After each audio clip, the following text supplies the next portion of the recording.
मेरा नाम अमित है। मेरा बचपन गरीबी में बीता। मेरी माँ एक अमीर परिवार के बंगले में काम किया करती थी। उनकी मालकिन बहुत नेकदिल थी, जो माँ को महीने की तनख्वाह के साथ साथ खाने पीने और पहनने के लिए कपड़े भी दिया करती थी। माँ ने अपनी मेहनत से मुझे बड़ा किया और पढ़ाई जारी रखने के लिए हर संभव कोशिश किया। जब मैं कॉलेज जाने की उम्र तक पहुंचा, तब माँ की तबीयत खराब रहने लगी। उनकी बीमारी का इलाज शहर के एक अच्छे डॉक्टर से चल रहा था और इसका पूरा खर्च मालकिन उठा रही थी। लेकिन कड़वी सच्चाई यही थी कि माँ का समय पूरा हो चुका था। एक दिन उन्होंने इस दुनिया को हमेशा के लिए अलविदा कह दिया। उनकी मौत ने मुझे पूरी तरह अकेला कर दिया। माँ की हमेशा यही ख्वाहिश थी कि मैं पढ़ लिख कर एक अच्छा इंसान बनूं, एक अच्छी नौकरी करूं, ताकि उन्हें मेहनत न करनी पड़े और वह चैन की जिंदगी बिता सकें। लेकिन ये सपना पूरा होने से पहले ही वह मुझे छोड़कर चली गई। उनकी मौत के बाद कई दिन बीत गए। मैं अब भी पढ़ाई कर रहा था। मेरा इंटरमीडिएट पूरा हो चुका था और मैं कॉलेज में दाखिला लेने की तैयारी कर रहा था। लेकिन समस्या ये थी कि मेरे पास पैसे खत्म हो चुके थे। अब आगे बढ़ने के लिए मुझे कोई रास्ता खोजना था। मेरी माँ की मौत को 1 महीना हो चुका था और मुझे ये खबर मिली कि मालकिन भी अब इस दुनिया में नहीं रही। एक एक्सीडेंट में उनकी जान चली गई थी। जब मुझे ये खबर मिली तो मैंने दुख व्यक्त करने के लिए उनके घर जाने का फैसला किया। मालकिन एक नेक दिल इंसान थी और मुझे बहुत अफसोस हुआ उनकी मौत पर। कभी कभी जब मेरी माँ से कोई ज़रूरी बात करनी होती थी तो मैं उनके काम के दौरान उन्हें मिलने के लिए उनके घर जाता था और उस दौरान मैंने मालकिन और उनके पति को देखा था। हालांकि मैं मालकिन के स्वभाव को अच्छे से नहीं जानता था, क्योंकि हम दोनों का सामना बहुत कम ही हुआ था। उस दिन घर में काफ़ी भीड़ भाड़ थी, तो थोड़ी देर वहां रुकने के बाद मैं वापस घर लौट आया। लेकिन अब भी मेरी चिंता बढ़ रही थी, खासकर अपनी पढ़ाई को लेकर। मैं जानता था कि मुझे आगे पढ़ना है और अपनी माँ का सपना पूरा करना है, लेकिन इस सब के लिए पैसों की बहुत ज़रूरत थी। मुझे समझ में नहीं आ रहा था कि एडमिशन के लिए पैसों का इंतजाम कैसे करूं।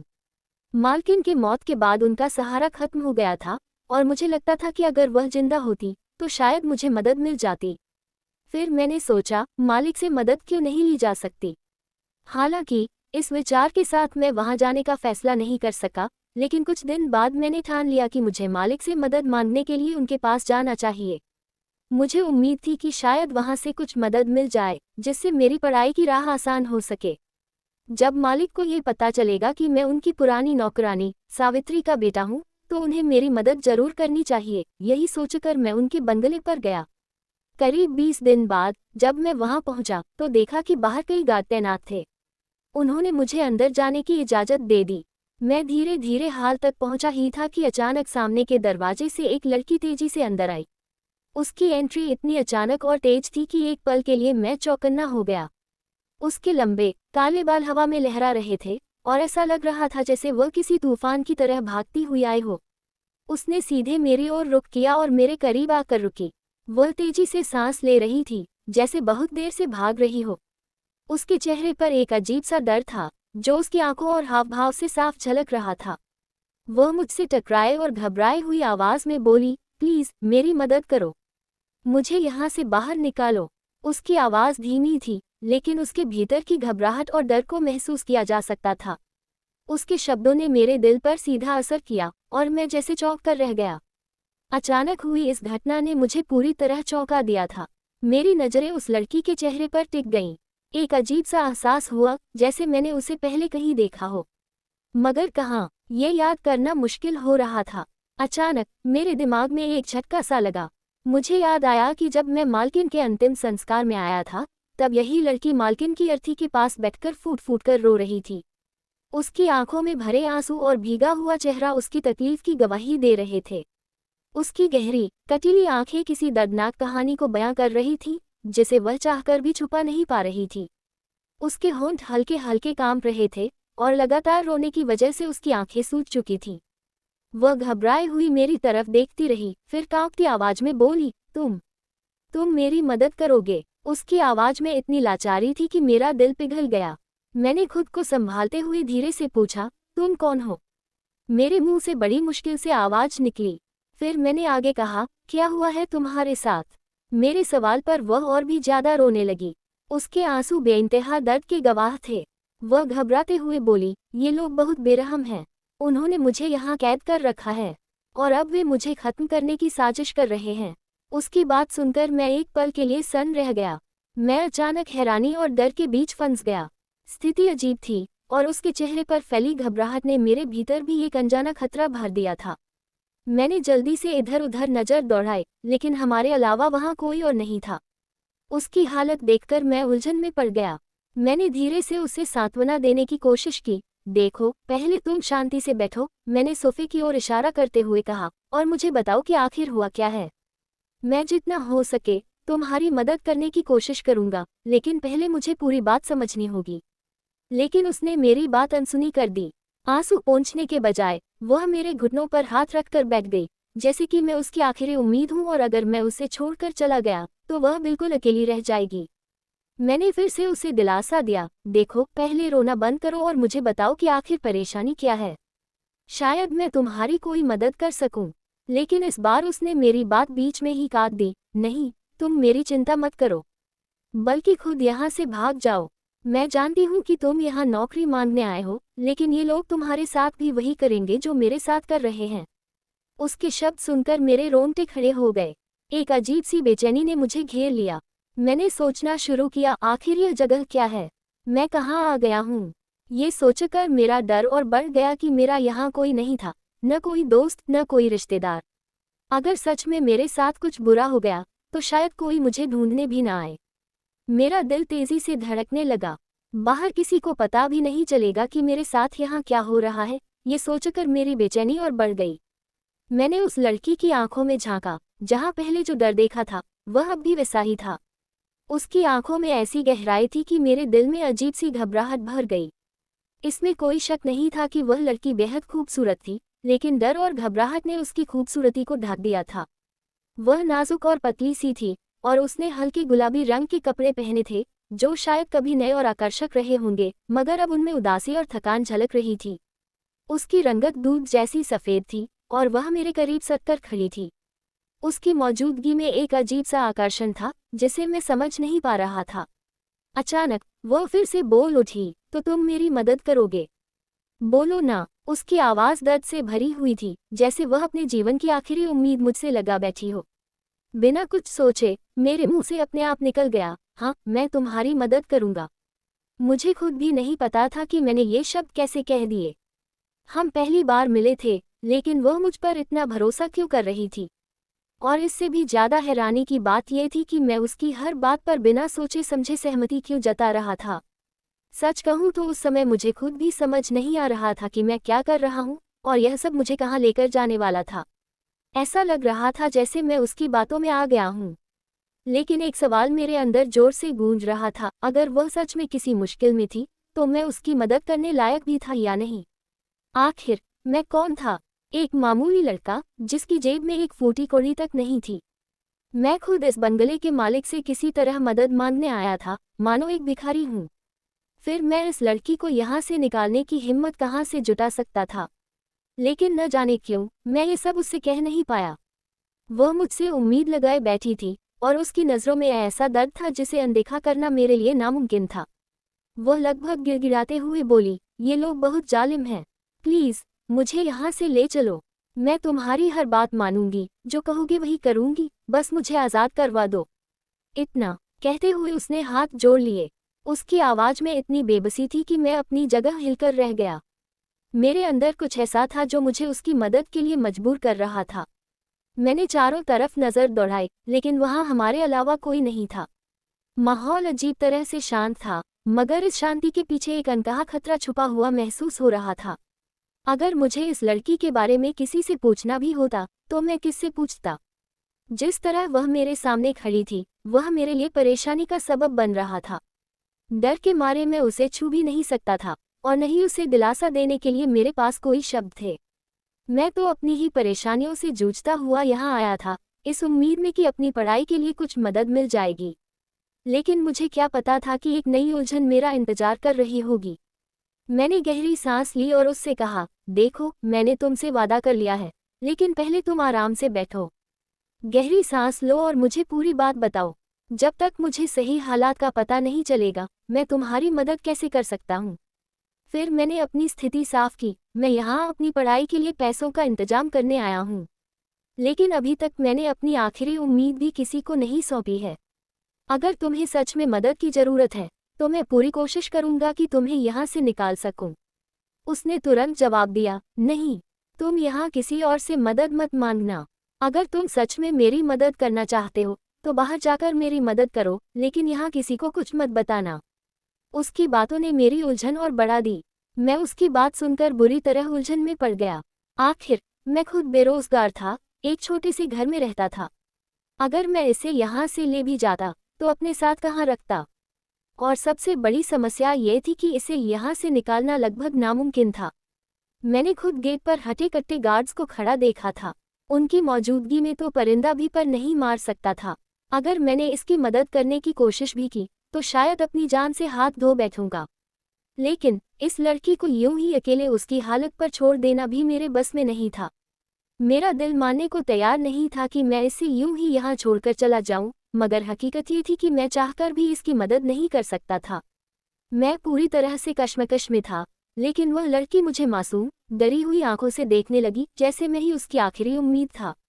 मैंने उसकी नज़रों से बचते हुए अपनी नज़रें झुका लीं, हल्के से गला साफ किया और हिचकिचाते हुए पूछा, मालिक कहाँ हैं? वह घबराते हुए जल्दी से बोली, तुम्हें उनसे बात करने की कोई ज़रूरत नहीं है। वे अच्छे इंसान नहीं हैं। असली मुसीबत की जड़ वही है। जब से उनकी असलियत मेरे सामने आई है, मुझे वे अपने सबसे बड़े दुश्मन लगने लगे हैं। मैंने हैरानी से पूछा, आखिर उन्होंने ऐसा क्या किया है? मेरी माँ ने इस घर में काफ़ी समय तक काम किया था, लेकिन अब वह इस दुनिया में नहीं है। उनके गुजरने के कुछ समय बाद ही मालकिन की भी मौत हो गई। क्या तुम उन्हें जानती हो? उसने मेरी बात सुनकर तुरंत जवाब दिया, तुम्हारी माँ को मैं नहीं जानती, लेकिन इस घर की मालकिन मेरी माँ थी और अब वे इस दुनिया में नहीं रही। ये सुनते ही मैं चौंक गया। लेकिन इससे पहले कि मैं कुछ और पूछता, उसने उतावलेपन से कहा, देखो, फालतू की बातें करके अपना और मेरा वक्त मत बर्बाद करो। मुझे यहाँ से निकालो। उसकी आवाज़ में बेताबी और डर था। वह मेरी बातों का जवाब देने की बजाय बार बार एक ही बात दोहरा रही थी, प्लीज़ मेरी मदद करो, मैं बहुत परेशान हूँ। मैं उसकी बातें सुनकर और भी उलझन में पड़ गया। इधर उधर नज़र दौड़ाई, लेकिन कुछ समझ नहीं आया। उसकी आंखों में उम्मीद के साथ साथ डर भी झलकने लगा था। मैंने धीरे से कहा, देखो, रोना बंद करो, खुद को संभालो। फिर मैंने उससे पूछा, अच्छा, ये बताओ कि तुम्हारे परिवार का कोई और सदस्य तो यहाँ होगा ना? उसने गहरी सांस लेते हुए जवाब दिया। मैंने कहा, ना, इस घर की मालकिन मेरी माँ थी, लेकिन अब वो इस दुनिया में नहीं है। अगर मेरा कोई और होता तो क्या मैं इस तरह तुम्हारे सामने हाथ जोड़कर खड़ी होती? अगर मेरा कोई होता तो मेरे साथ इतना बड़ा जुल्म नहीं हो रहा होता। मैंने हैरानी से दोबारा पूछा, क्या सच में तुम मालकिन की बेटी हो? वह तुरंत बोली, हाँ। मैंने फिर पूछा, अगर तुम मालकिन की बेटी हो तो उनके पति यानी मालिक भी तो तुम्हारे पिता हुए। फिर तुम ये कैसी बातें कर रही हो कि तुम्हारा इस दुनिया में कोई नहीं है? मैंने उसे बार बार टटोलने की कोशिश की, लेकिन कुछ भी समझ नहीं आ रहा था। वह मुझे किसी भी तरह से इस घर की मालकिन की बेटी नहीं लग रही थी। मामूली से कपड़े पहने हुए वह किसी नौकरानी की बेटी जैसी दिखाई दे रही थी। हाँ, उसकी शक्ल सूरत में जरूर मालिक से कुछ मिलती जुलती झलक थी, लेकिन अगर वह वाकई इस घर की बेटी होती तो क्या वह इस हाल में मेरे सामने रो रोकर मदद की भीख मांगती? उसके बोलने के अंदाज से ही मैं समझ गया था कि यहाँ कोई न कोई बड़ी बात जरूर छुपी है। मैं अभी उसकी बातों को समझने की कोशिश ही कर रहा था कि अचानक दरवाजा एक झटके से खुला। एक अधेड़ उम्र का आदमी भीतर दाखिल हुआ, जिसकी उम्र करीब 55 साल रही होगी। वह महंगे सूट बूट में था। उसके चेहरे पर एक अजीब सा सुकून था, लेकिन उसकी आंखों में एक अनजानी चमक थी जो उसके चेहरे के सुकून से मेल नहीं खा रही थी। जैसे ही उसने कमरे में कदम रखा, उसकी नज़रें सीधी हम पर जा टिकीं।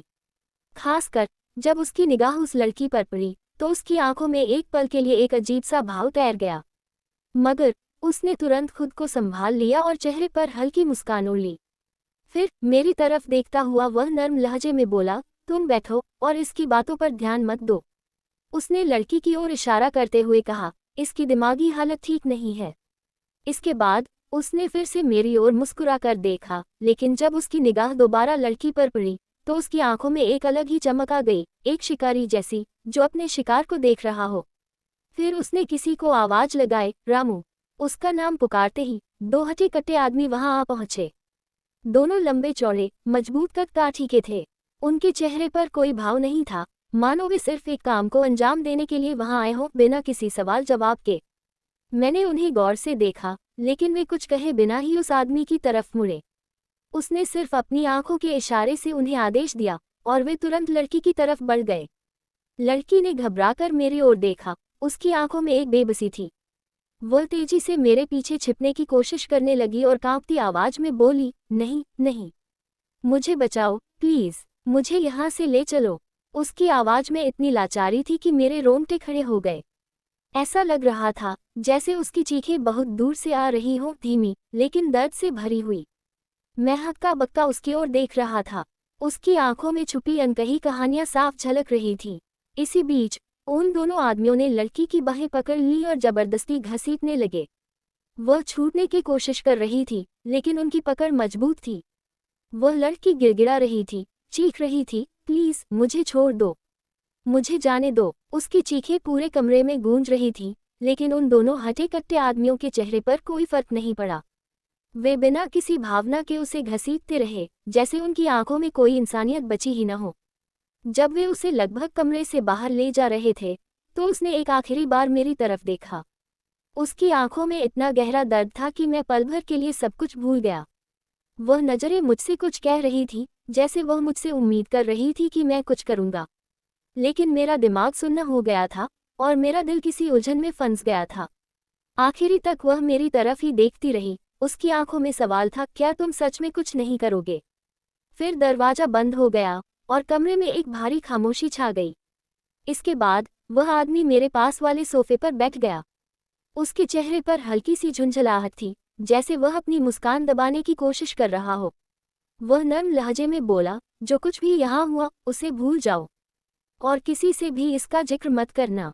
फिर उसने हल्की मुस्कान के साथ कहा, असल में इस लड़की की दिमागी हालत ठीक नहीं है। ये सब दवाइयों का असर है। इसी वजह से वह अजीब अजीब बातें करती रहती है। जैसे ही दरवाजा खुला मिलता है, यह बाहर भागने की कोशिश करने लगती है। उनकी मुस्कुराहट में कुछ ऐसा था जिसने मेरे भीतर अजीब सा डर भर दिया। मैं वहां चुपचाप बैठा उनकी बातें सुनता रहा, लेकिन मेरे दिमाग में बार बार उस लड़की की चीखें और उसकी रोती हुई आंखें घूम रही थीं। उनकी बातें सुनकर मुझे एहसास हुआ कि कुछ तो ऐसा था जो वे मुझसे छुपा रहे थे। उनके शब्दों में एक ठहराव था, लेकिन उनकी आंखों में कुछ और ही कहानी छिपी थी, एक ऐसी सच्चाई जिसे मैं समझना चाहता था, जिसे मैं जानना चाहता था। अब जाकर मुझे एहसास हुआ कि यह आदमी और कोई नहीं, बल्कि मालकिन के पति थे। मैं पहले कभी उनसे नहीं मिला था, इसलिए उन्हें पहचान नहीं पाया था। उन्होंने मेरी तरफ देखते हुए पूछा, तुम कौन हो और यहाँ क्यों आए हो? मैंने थोड़ा संभलते हुए जवाब दिया, मैं सावित्री का बेटा हूँ, वही जो आपके बंगले में सालों तक नौकरानी रही थी। मेरी बात सुनकर वे थोड़ा रुके और मैंने आगे कहा, मेरी माँ की नौकरी से ही हमारे घर का गुजारा चलता था, लेकिन अब वह इस दुनिया में नहीं है। मुझे आपकी मदद की ज़रूरत है। मैंने उन्हें बताया कि माँ के गुजर जाने के बाद मेरी जिंदगी मुश्किलों से घिर गई है। जब तक मालकिन जिंदा थी, मेरी पढ़ाई का पूरा खर्च वही उठाती थी, लेकिन अब वह इस दुनिया में नहीं रही। मेरा इंटरमीडिएट पूरा हो चुका है और अब मैं कॉलेज में एडमिशन लेना चाहता हूँ, मगर इसके लिए मेरे पास पैसे नहीं हैं। मैंने सोचा था कि अगर मालकिन नहीं रही तो क्या हुआ? मालिक तो हैं, शायद वे मेरी मदद कर दें। इसी उम्मीद में मैं यहाँ आया था। मेरी बात सुनकर उन्होंने अफसोस जताने की कोशिश की, लेकिन उनकी आवाज़ में वो गर्मजोशी नहीं थी जो सच्ची सहानुभूति में होती है। उनके लहजे में एक अजीब सा ठहराव और घमंड झलक रहा था, जिसने मुझे थोड़ा असहज कर दिया। फिर अचानक उनके चेहरे के भाव बदल गए। उन्होंने सीधे कहा, अगर पैसों की ज़रूरत है तो मेरे मैनेजर से बात कर लो। उनकी आंखों में एक अजीब सी चमक उभर आई थी, जैसे वे मुझसे कुछ और कहना चाहते हों। फिर उन्होंने हल्की मुस्कान के साथ कहा, अगर तुम चाहो तो यहाँ नौकरी भी कर सकते हो। मैंने उनकी तरफ गौर से देखा। वे शांत स्वर में बोले, जब तक तुम्हारी पढ़ाई चल रही है तुम हमारे घर में नौकरी कर सकते हो। तुम्हारी माँ हमारी पुरानी और वफादार नौकरानी थी। वह मुझे अच्छी तरह जानती थी और कभी मेरी बातों को दूसरों तक नहीं पहुँचाया। मेरी पत्नी की भी वह खास पसंदीदा थी, इसलिए उन्हें ज़्यादा पैसे भी दिए जाते थे। फिर वे हल्के से मुस्कुराए और बोले, तो बताओ, क्या तुम हमारे यहाँ नौकरी करने के लिए तैयार हो?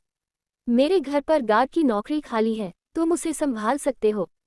मैं एक पल के लिए सोच में पड़ गया। वैसे भी मुझे नौकरी की जरूरत थी ताकि अपनी पढ़ाई जारी रख सकूं। अगर दिन में कॉलेज जाता और शाम को नौकरी करता तो मेरा खर्च भी निकल आता और पढ़ाई का खर्च भी मालिक उठा रहे थे। इससे बेहतर रास्ता मेरे लिए और कोई नहीं हो सकता था। उनकी पेशकश सुनकर मैंने फैसला कर लिया और हामी भर दी। मैंने उनका आभार व्यक्त करते हुए कहा, आपका बहुत बहुत धन्यवाद। वे हल्की मुस्कान के साथ बोले, तो फिर तुम कल से अपनी नौकरी शुरू कर सकते हो। मुझे गार्ड के लिए किसी भरोसेमंद व्यक्ति की जरूरत थी और तुम्हारी माँ जैसी वफादार महिला का बेटा भी भरोसेमंद ही होगा। तुम अपने कॉलेज से आने के बाद शाम को ड्यूटी संभाल सकते हो, लेकिन रात की शिफ्ट भी तुम्हें करनी होगी। बंगले के आसपास कड़ी निगरानी रखना बहुत जरूरी है।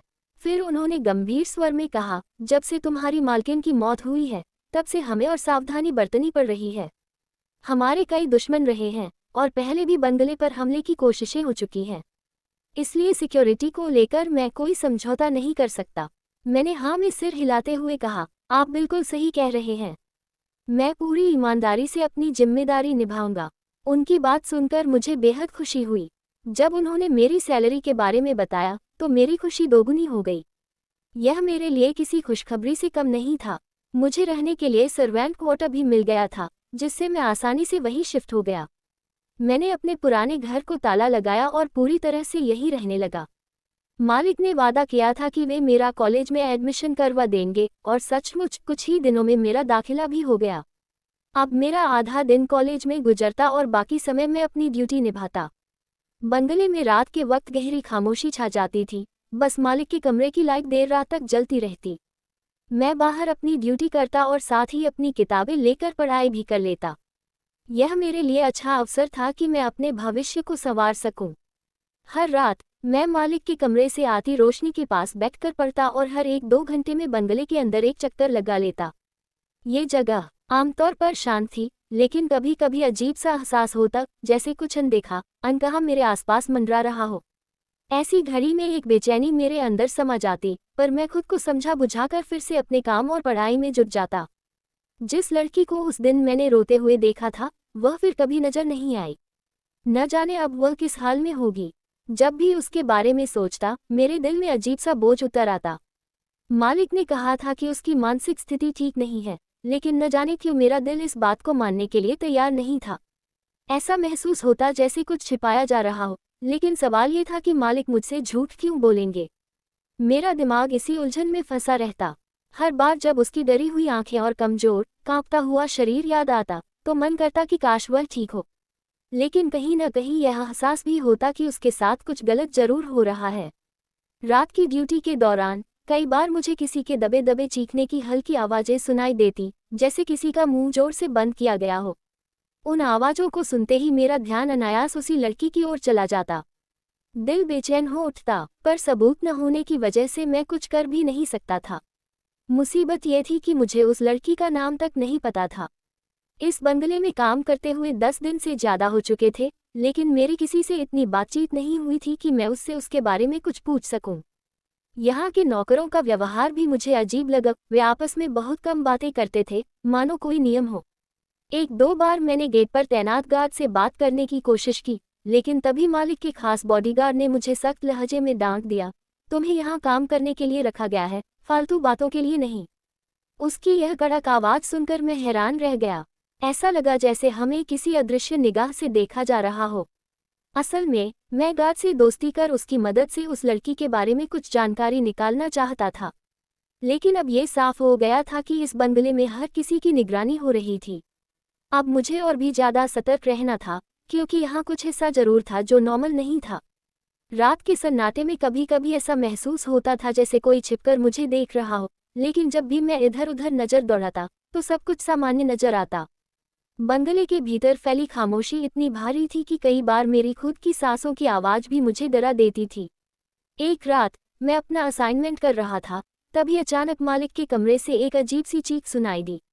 आवाज़ इतनी भयानक थी कि मेरे रोंगटे खड़े हो गए और दिल तेजी से धड़कने लगा।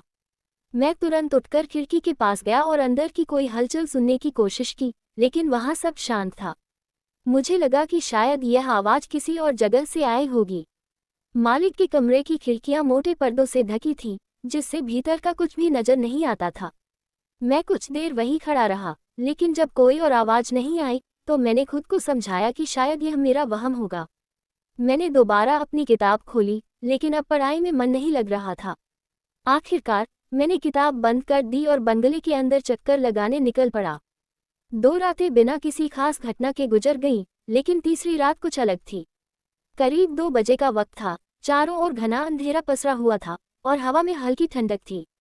सब कुछ शांत था और मैं हमेशा की तरह मालिक के कमरे से आती रोशनी में अपनी पढ़ाई कर रहा था। सब कुछ सामान्य लग रहा था, लेकिन तभी मुझे महसूस हुआ कि किसी ने खिड़की से छेड़छाड़ की है। शुरुआत में मुझे लगा कि शायद मालिक खिड़की खोलने की कोशिश कर रहे हैं, लेकिन फिर एक बेहद हल्की आवाज आई, जैसे कोई खिड़की को बहुत धीरे और सावधानी से खोलने की कोशिश कर रहा हो। मेरा ध्यान किताब से हटकर खिड़की की ओर चला गया और जो मैंने देखा उसने मुझे सन्न कर दिया। खिड़की के दूसरी तरफ एक परछाई सी उभर रही थी और जब मैंने ध्यान से देखा तो मेरा दिल तेजी से धड़कने लगा।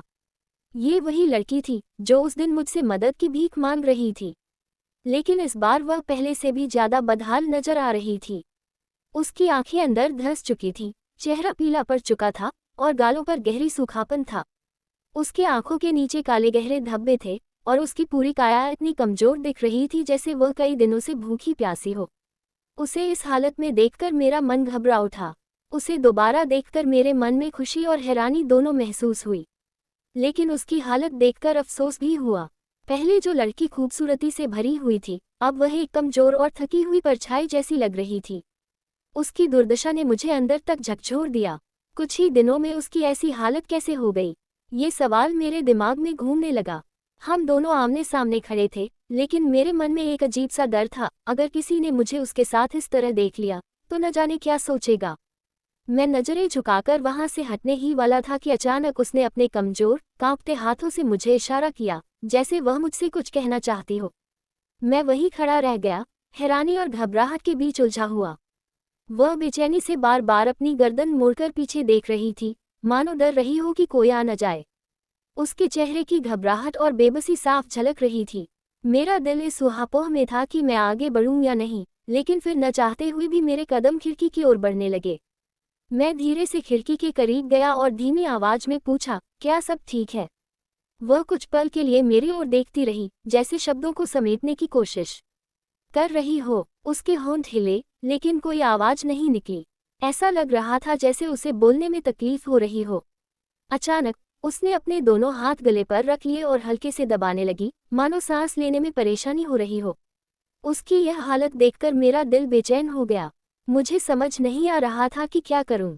मैं वहां से हटने ही वाला था कि उसने अचानक शीशे पर अपने हाथ पटकने शुरू कर दिए। उसकी आंखों में बेबसी और डर साफ झलक रहा था। वह लगातार मुझे अपनी ओर आने का इशारा कर रही थी, लेकिन मैं असमंजस में था। आखिर वह मुझसे क्या कहना चाहती थी। जैसे ही मैं उसके और करीब गया, अचानक कमरे की लाइट बंद हो गई। एक पल में ही चारों ओर अंधेरा छा गया।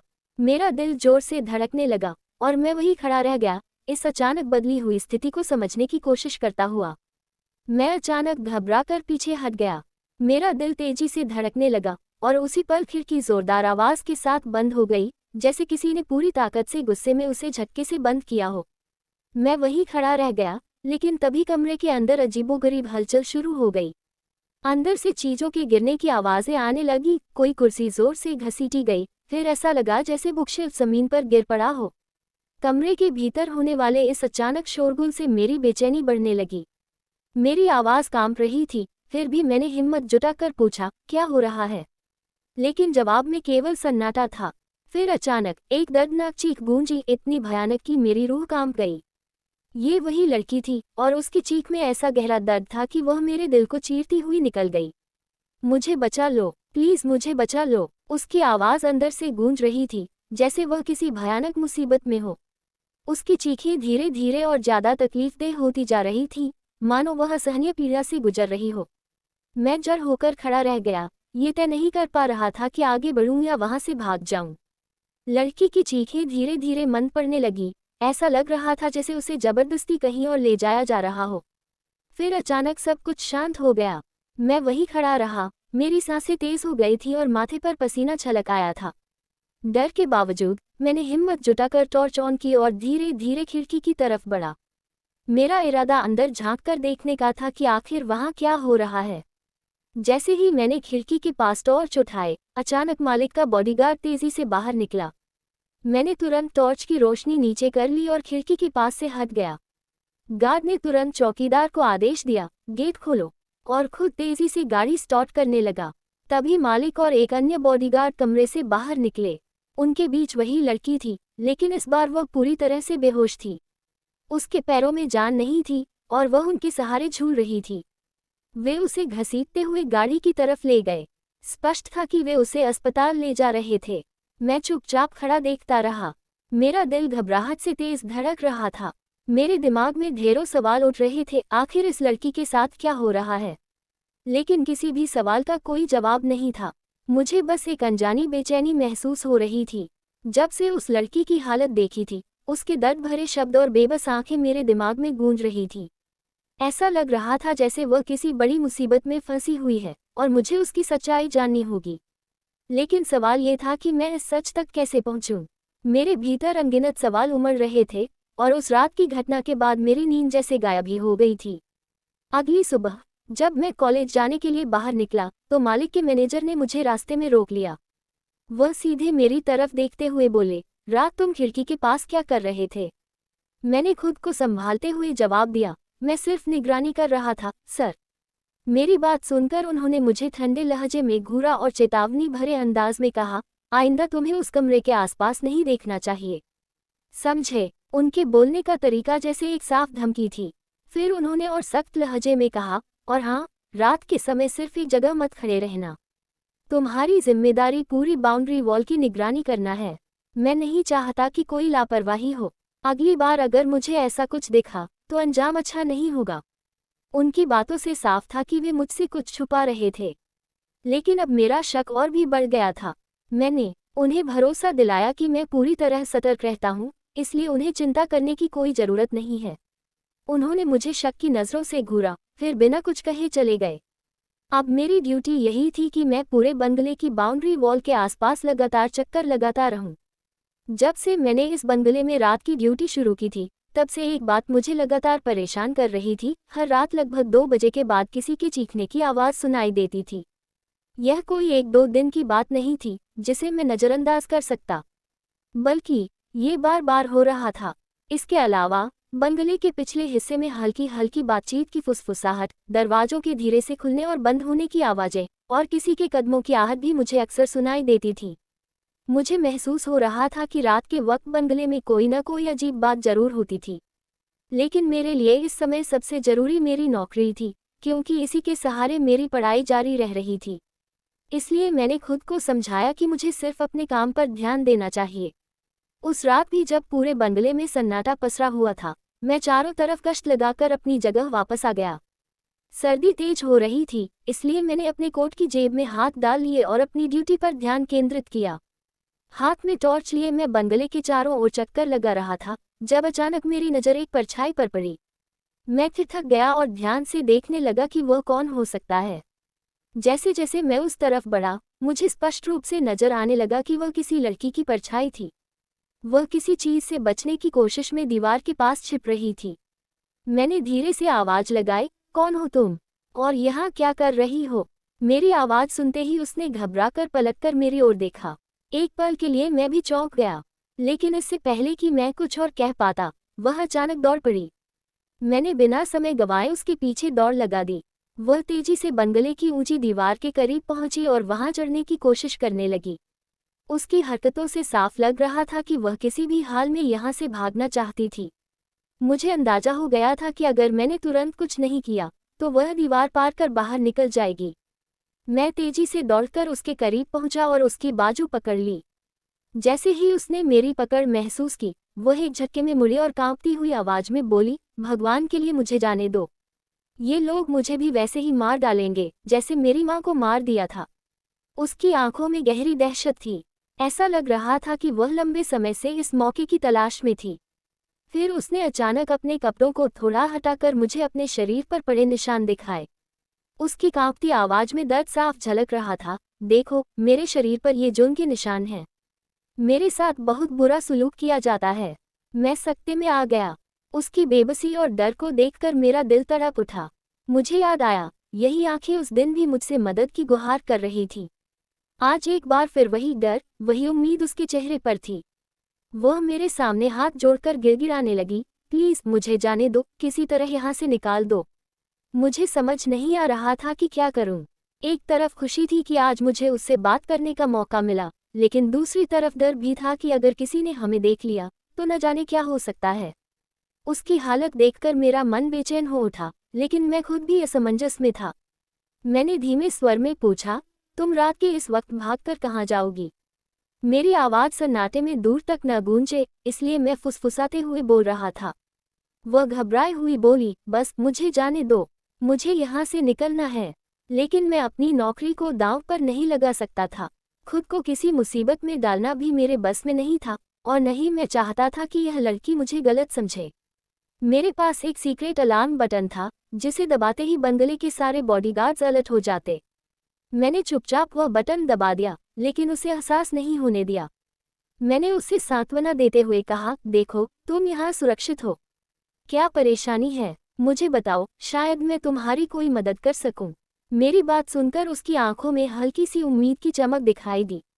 उसने कांपती आवाज में कहा, मैं बिल्कुल भी ठीक नहीं हूँ, मुझे यहाँ कैद करके रखा जा रहा है। उसके शब्दों में इतनी बेबसी थी कि मेरा दिल डूबने लगा। वह घबराई हुई आवाज में बोली, सतेंद्र एक बेहद जालिम और घटिया इंसान है।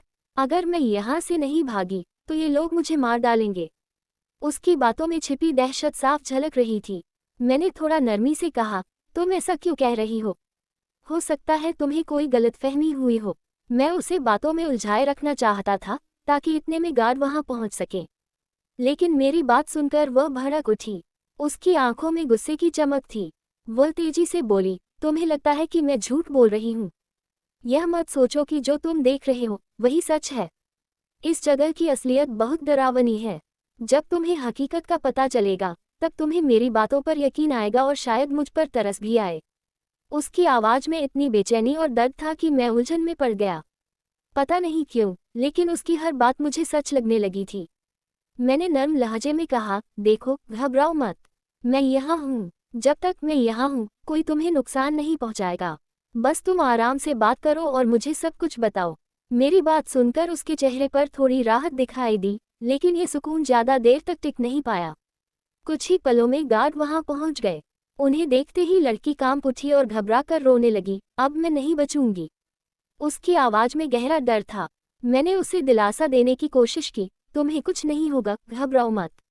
लेकिन उसकी आंखों में डर पहले से भी ज्यादा बढ़ गया था। थोड़ी ही देर में मालिक भी वहां आ गए। उन्होंने लड़की को ठंडी नजरों से घूरा और सख्त लहजे में कहा, तुम जो यहाँ से भागने के ख्वाब देख रही हो उसे भूल जाओ। उनके शब्दों में एक अजीब सा खतरा था, जिससे लड़की और ज्यादा डर गई। ग्रीसहमी लड़की अचानक मेरी ओर मुड़ी। उसने मेरे हाथ पकड़ लिए और खुद को मेरे पीछे कर लिया, जैसे मैं ही उसकी आखिरी उम्मीद था। रोते हुए उसने गिड़गिड़ाकर कहा, प्लीज मुझे इनसे बचा लो, ये लोग मुझे मार डालेंगे। उसकी बेबसी देखकर मैं खुद भी अंदर से बेचैन हो गया, लेकिन कुछ कह पाता इससे पहले ही गार्डों ने उसे जबरदस्ती मुझसे अलग कर लिया। उन्होंने उसे कसकर पकड़ लिया और दूर खींच ले गए। मैं बस वहीं खड़ा रह गया। जाते जाते लड़की ने एक आखिरी बार मेरी ओर देखा। उसकी आंखें आंसुओं से भरी थीं, उनमें दर्द और कहीं ना कहीं एक उम्मीद की झलक थी। लेकिन मैं कुछ नहीं कर पाया। वह दर्द भरी आवाज में बोली, मैंने तुम पर भरोसा किया था, लेकिन तुम भी इनका साथ दे रहे हो। उसकी ये बात मेरे दिल को चीर गई। मैं चुपचाप खड़ा रहा, मेरी नजरें शर्म से झुक गईं। वह गिड़गिड़ाते हुए कह रही थी, नहीं प्लीज मुझे जाने दो, मुझे यहाँ से निकलने दो। उसकी चीखें रात के सन्नाटे को चीर रही थीं, लेकिन गार्डों की मजबूत पकड़ में वह बेबस थी। उसकी पुकार मेरे कानों में गूंज रही थी, लेकिन मैं कुछ नहीं कर सका। जब वे उसे लेकर चले गए तो मैं बस वहीं खड़ा रह गया, भीतर तक टूट चुका था। अगले दिन जब मैं शाम की ड्यूटी पर था तो मालिक के लिए एक खास पार्सल आया। ये पार्सल मुझे खुद अंदर जाकर देना था। मैं बंगले के भीतर चला गया और उनके कमरे तक पहुंचा। जैसे ही मैं दरवाजे पर पहुंचा, मैंने देखा कि मालिक फोन पर किसी से बात कर रहे थे। नौकर आमतौर पर मालिक के फ्री होने का इंतजार करते हैं, इसलिए मैं भी दरवाजे के बाहर खड़ा हो गया। मैं चाहता था कि जब वह अपनी कॉल खत्म कर ले तब मैं उन्हें पार्सल दे दूं। लेकिन मुझे जो सुनाई दिया उसने मुझे और भी बेचैन कर दिया। मालिक किसी से तेज तेज हंसते हुए बातें कर रहे थे। उनकी हंसी में एक अजीब सी बेरहमी थी। मालिक की बातों ने मेरे रोंगटे खड़े कर दिए। वह फोन पर ठहाके लगाते हुए कह रहा था, बस 2 दिन और। ये लड़की कई बार भागने की कोशिश कर चुकी है, लेकिन हर बार नाकाम रही है। अब सिक्योरिटी और बढ़ा दी गई है, ये यहाँ से कहीं नहीं जा सकती। मेरे आदमी हर तरफ हैं, ये जितनी भी कोशिश कर ले, बच नहीं पाएगी। मैं दरवाजे के बाहर खड़ा ये सब सुन रहा था और मेरा दिल तेजी से धड़क रहा था। उसकी आवाज में क्रूरता थी, जैसे वह किसी इंसान के बारे में नहीं, बल्कि किसी सामान की बात कर रहा हो। सबसे बड़ी दिक्कत यह है कि यह लड़की प्रॉपर्टी के कागजात पर साइन करने को तैयार नहीं है। मैं इसे अब और बर्दाश्त नहीं कर सकता। अगर इसने दस्तखत नहीं किए तो इसका भी वही अंजाम होगा जो इसकी मां का हुआ था। मजबूरन मुझे इसे खत्म करना पड़ेगा। उसके शब्द मेरे कानों में हथौड़े की तरह बज रहे थे। मेरा पूरा शरीर सुन्न पड़ गया। इसका मतलब था कि वह लड़की सच कह रही थी, उसकी जान को असली खतरा था। वह सिर्फ डर की वजह से मदद की गुहार नहीं लगा रही थी, बल्कि वह सचमुच मौत के करीब थी। मैं अंदर तक हिल गया था। अब तक मेरे मन में शक था कि शायद वह गलतफहमी का शिकार है, लेकिन अब सच्चाई मेरे सामने थी। वह किसी बड़ी मुसीबत में थी, और अगर कुछ नहीं किया गया तो उसकी जान भी जा सकती थी। हालांकि उस वक्त मैंने खुद को शांत रखा, मालिक के पास गया और चुपचाप उसे पार्सल थमा दिया। लेकिन मेरे भीतर तूफान मच गया था। अब मैं जानता था कि मुझे कुछ करना होगा, इससे पहले कि बहुत देर हो जाए। वह लड़की मासूम थी और उसे मेरी मदद की सख्त जरूरत थी। आखिर मैं उसकी मदद कैसे करूं? बंगले में पहरा बेहद कड़ा था और जरा सी गलती पर मेरी अपनी जान भी खतरे में पड़ सकती थी। लेकिन उसके आंसू मेरे जेहन से हट ही नहीं रहे थे। हर बार उसकी बेबस आंखों का ख्याल आते ही मेरा दिल बेचैन हो उठता। अब मुझे यकीन हो चुका था कि वह पागल नहीं थी। उसके चेहरे का दर्द, उसकी आवाज की बेबसी, सब कुछ सच था। कोई न कोई गहरी साजिश थी जिसकी शिकार वह बनी हुई थी। और अब मेरे मन में कोई दुविधा नहीं बची थी। मैंने फैसला कर लिया था, मैं उसकी मदद करूंगा, चाहे इसकी कीमत मुझे अपनी जान से ही क्यों न चुकानी पड़े। मालिक के घर में मौजूद उसके कमरे की तरफ मेरे कदम खुद ब खुद बढ़ने लगे। मुझे लगा कि लड़की वहीं होगी, लेकिन जब मैंने वहां नजर दौड़ाई तो देखा कि कमरे के अंदर एक अलग छोटा सा केबिन बना हुआ था। मेरा दिल जोर जोर से धड़कने लगा। मैंने सावधानी से उस केबिन के करीब जाकर कान लगा दिए, ताकि अंदर से आती कोई भी आवाज सुन सकूं। कुछ हलचल हुई, फिर एक धीमी घुटी घुटी आवाज आई। मेरी सांसें थम गईं। वह वहीं थी, और यकीनन मुश्किल में थी। लड़की धीमे धीमे सुबक रही थी, उसकी सिसकियां मेरे कानों में गूंज रही थी। मेरा दिल बेचैन था। मैं किसी भी तरह ये देखना चाहता था कि अंदर आखिर क्या हो रहा है। मालिक हमेशा खुद को एक भला इंसान दिखाने की कोशिश करता था, लेकिन इस वक्त मैं सच का सामना कर रहा था। मैं उसे बचाना चाहता था, मगर जो नज़ारा मैंने देखा उसने मेरी रूह तक हिला दी। मालिक लड़की के सामने खड़ा था और उसके चारों ओर उसके गार्ड खड़े थे, जो उसे जबरदस्ती किसी कागजात पर साइन करने के लिए मजबूर कर रहे थे। लड़की ने पूरी हिम्मत से इनकार कर दिया। उसकी आंखों में डर था, लेकिन उसके इरादे मजबूत थे। मालिक का गुस्सा 7वें आसमान पर पहुंच गया। उसने गार्ड को इशारा किया। अगले ही पल एक गार्ड ने आगे बढ़कर लड़की के बाल कसकर मुट्ठी में जकड़ लिए। वह दर्द से चीख उठी, लेकिन उसकी आवाज को दबाने के लिए किसी ने उसके मुंह पर हाथ रख दिया। उसकी आंखों में बेबसी थी, उसकी चीखें उसके गले में घुट रही थी। मैं जहां खड़ा था वहीं जम सा गया। ये सब कुछ गलत था, बहुत गलत। अब सारी सच्चाई मेरे सामने थी। वो दबी दबी चीखें जो मैं रातों में सुनता था, दरअसल इसी बेबस लड़की की थी। अब ये साफ हो चुका था कि यह सब जायदाद के लिए हो रहा था।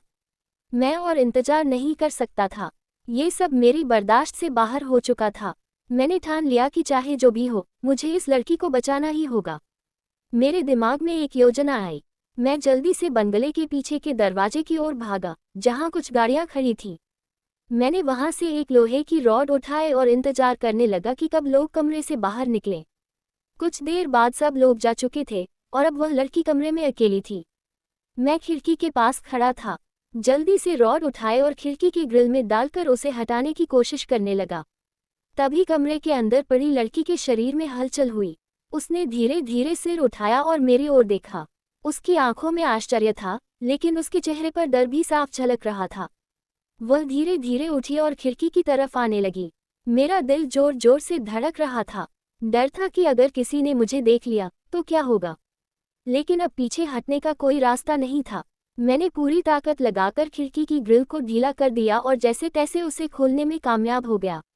बिना समय गंवाए मैं तुरंत खिड़की के जरिए कमरे के अंदर दाखिल हो गया। वहां लड़की बेहोशी की हालत में पड़ी थी। उसके हाथ पैर रस्सियों से कसकर बंधे हुए थे। मैंने झटपट रस्सियां खोल दी। जैसे ही वह आजाद हुई, उसने मुझे अविश्वास भरी नजरों से देखा और हैरानी से पूछा, अब तुम कौन सा खेल खेल रहे हो? उसकी बात सुनकर मैं शर्मिंदा हो गया। मेरी झुकी नजरें देखकर वह चुप हो गई। मैंने धीरे से कहा, हमारे पास ज्यादा समय नहीं है। कोई भी कभी भी आ सकता है। हमें फौरन यहाँ से निकलना होगा। मेरी बात सुनकर उसने बिना किसी और सवाल के सिर हिलाया और तुरंत खिड़की से छलांग लगा दी।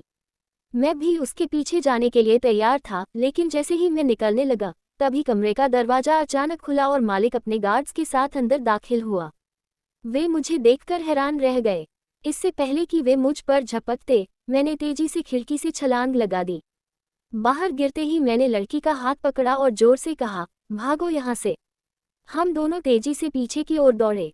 मैंने पहले ही बंगले के पीछे का दरवाजा खोल दिया था, जिससे हमारा निकलना आसान हो सके। अब बस हमें वहां तक पहुंचना था, इससे पहले कि कोई हमें पकड़ लेता। जैसे ही हम दरवाजे से बाहर निकले, मैंने तुरंत उसे बाहर से बंद कर दिया, ताकि हमारे पीछे आने में उन्हें देर हो। फिर मैंने लड़की का हाथ पकड़ लिया और तेजी से जंगल की ओर भागने लगा। लेकिन मालिक के गार्ड्स बहुत चालाक थे। जब उन्होंने देखा कि दरवाजा बंद है, तो वे बिना समय गंवाए बाउंड्री वॉल फांदकर हमारा पीछा करने लगे। हम पूरी ताकत से भागते रहे और काफी दूर निकल आए। जब हमें लगा कि गार्ड्स थोड़ी दूरी पर रह गए हैं, तो मैंने बिना कोई मौका गंवाए लड़की का हाथ पकड़ा और पास की नदी में छलांग लगा दी। हम जानते थे कि अगर हम सीधे भागते रहे तो वे हमें पकड़ सकते हैं, इसलिए पानी के रास्ते से भागना सबसे अच्छा उपाय था। जैसे ही हम पानी में कूदे, मैंने लड़की को सहारा देकर तैरने की कोशिश की, लेकिन मुझे ये देखकर हैरानी हुई कि वह खुद भी बहुत अच्छे से तैरना जानती थी। हमने तेजी से नदी पार की और जल्द ही दूसरे किनारे पर पहुंच गए। ठंड से कांपते हुए हम वहां से बाहर निकले और एक सुरक्षित जगह पर पहुंचे। लड़की ने गहरी सांस लेते हुए मेरी ओर देखा और कहा, अब हमें ज्यादा देर नहीं करनी चाहिए। हमें तुरंत पुलिस स्टेशन जाना होगा। मैंने हैरानी से कहा, पुलिस स्टेशन? तो वह गंभीर स्वर में बोली, हाँ, पुलिस स्टेशन ही। अब केवल पुलिस ही हमारी मदद कर सकती है। हमने बिना समय गंवाए आगे बढ़ने का फैसला किया और काफी लंबा सफर तय करने के बाद आखिरकार पुलिस स्टेशन पहुंच गए। वहां पहुंचते ही मैंने अधिकारियों को पूरी घटना विस्तार से बताई। लड़की ने भी अपनी कहानी कहना शुरू किया। उसने कहा, मेरा नाम एंजल है और असल में मैं उसी बंगले की असली मालकिन हूँ। मेरी माँ के पास बहुत सारी जायदाद थी। मैं उनकी पहली शादी से हुई बेटी हूँ। जब मैं बहुत छोटी थी, तब मेरे असली पिता की मौत हो गई थी। कुछ सालों बाद मेरी माँ ने दूसरी शादी कर ली और धीरे धीरे मुझे खुद से दूर करने लगी। वह थोड़ी रुकी, गहरी सांस ली और फिर बोलने लगी, मुझे पढ़ाई के बहाने विदेश भेज दिया गया। मैं अपनी आंटी के साथ अमेरिका में रहती थी और वहीं पढ़ाई कर रही थी। लेकिन मेरी माँ से मेरी हर रोज बात होती थी और हम एक दूसरे के बहुत करीब थे। एंजल की आंखों में आंसू आ गए। माँ की मौत से ठीक एक दिन पहले भी मेरी उनसे फोन पर बात हुई थी। वे बिल्कुल ठीक थीं, लेकिन फिर अचानक उनकी मौत की खबर आए और मेरे लिए सब कुछ बदल गया। अगले ही दिन जब मुझे उनकी मौत की खबर मिली, तो मैं हैरान रह गई। मैं तुरंत इंडिया आए और जब उनके अंतिम संस्कार में पहुंची तो मुझे बताया गया कि उनकी मौत एक कार दुर्घटना में हुई थी। लेकिन इससे पहले कि मैं कुछ समझ पाती, घर के एक बुजुर्ग नौकर ने मुझे अलग ले जाकर बताया कि असल में माँ की मौत दिल का दौरा पड़ने से हुई थी। शुरुआत में सब कुछ सामान्य लग रहा था, लेकिन जैसे जैसे दिन बीतते गए, घर का माहौल बदलने लगा। धीरे धीरे मुझे महसूस हुआ कि मुझे नजरबंद कर दिया गया है। मुझे कहीं जाने नहीं दिया जाता था और मेरी हर गतिविधि पर नजर रखी जाने लगी। दरअसल पूरी जायदाद मेरी माँ के पहले पति यानी मेरे असली पिता की थी। मेरी माँ ने दूसरी शादी की थी, लेकिन उनके नए पति सत्येंद्र का असली मकसद उनकी दौलत पर कब्जा करना था। माँ ने हमेशा इस संपत्ति को मेरी सुरक्षा के लिए अपने पास रखा और अंततः कानूनी तौर पर मेरे नाम कर दिया। जब मेरे सौतेले पिता को इस बारे में पता चला तो वे माँ पर दबाव डालने लगे।